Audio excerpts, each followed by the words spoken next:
Hi followers, ఈ రోజు మన కేఎన్ఎల్ క్రియేషన్స్ ఛానల్లో ఒక డేర్ ఛాలెంజ్ నిర్వహిస్తున్నాం. అది ఏంటి అంటే దూరంలో ఉన్న ఆ హిల్ పై నుంచి నలుగురు వ్యక్తులు పారాషూట్ తో జంప్ చేసి ఈ సర్కిల్ లో ల్యాండ్ అవ్వలే.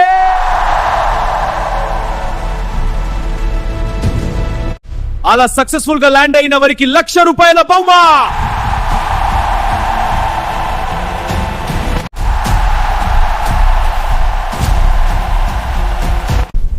ఛాలెంజ్ యాక్సెప్ట్ చేసాం.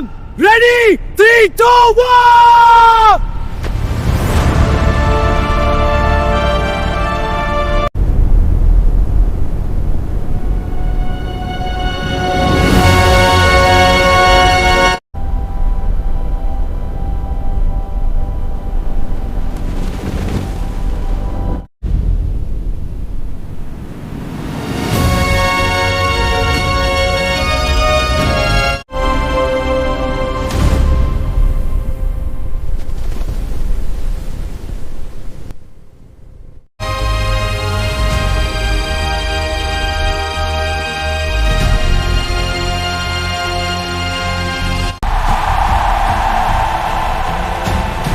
ఎప్పటిలాగే ఎన్నో విజయాలు సాధించిన మన శంకర్ ఈసారి కూడా సాహసంగా మన గోల్ రీచ్ చేసి శంకర్ విజేతగా ప్రకటిస్తున్నాం.